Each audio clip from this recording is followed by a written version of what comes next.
A palavra de Deus hoje é sobre posicionamento. Em Daniel 9:20 fala assim, olha.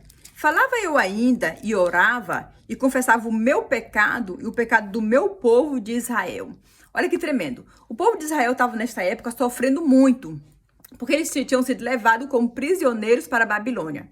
O Senhor tinha dado ordens a Israel, né? E eles não cumpriram. Eles fizeram coisas abomináveis ao Senhor. E o Senhor, ele é longânimo, misericordioso, ele espera a gente vir. Só que o povo de Israel nunca se voltava para o Senhor. Quanto mais o Senhor era longânimo, mais eles se aprofundavam no pecado. E chegou, né? O Senhor falou para eles: se vocês não voltarem para mim, vai acontecer isso, isso e isso.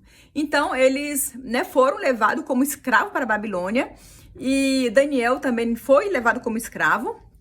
E Daniel, lendo os livros, né, ele descobriu o porquê que aquele sofrimento tinha vindo sobre os israelitas. O que Daniel fez quando ele descobriu isso? Ele se arrependeu, ele confessou os pecados dele e do povo de Israel, e ele se arrependeu pelos pecados.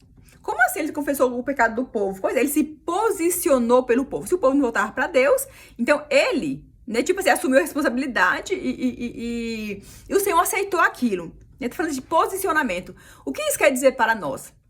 Gente, nós também podemos nos posicionar pela nossa família. Nós temos que ter a coragem de falar assim: eu respondo pela minha família. Senhor, eu confesso o pecado que aquela pessoa cometeu, né? Se meu antepassado fizeram pecado contra ti, se eles se rebelaram contra o Senhor, se eles deram uma brecha para o inimigo, Senhor, nos perdoa minha família, né? Encobre com o teu sangue. E o Senhor também vai aceitar esse posicionamento, mas alguém da família tem que se levantar.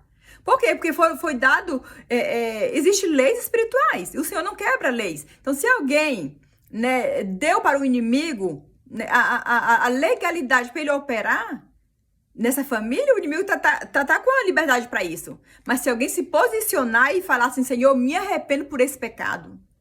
Senhor, é que isso aconteceu, me arrependo, Senhor, isso é abominável, eu não aceito na minha família, eu me posiciono contra esse pecado, eu me posiciono, eu me arrependo, Senhor, e o Senhor, ele vai ouvir essa oração. E a pessoa vai ser liberta, a família decretos serão quebrados. Decretos serão quebrados. Vai haver liberdade, prisões, correntes serão quebradas. Mas alguém tem que se levantar. Também temos a história de Débora. A Débora se levantou e o povo de Israel venceu. Uma mulher se levantou, se posicionou e o povo de Israel venceu a guerra. Então, que sejamos mulheres corajosas, mulheres que se levantam pela família, mulheres que se levantam pelos filhos, mulheres que falam assim: não, na minha casa não. Se posicione, tenha coragem de se posicione, para que a família seja salva. Isso que eu desejo do meu coração, para que nós sejamos mulheres corajosas, mulheres que se posicionem e falem: na minha casa não. Na minha casa eu represento, o mundo espiritual eu sou a representante da minha casa. É isso que Deus quer de nós, posicionamento.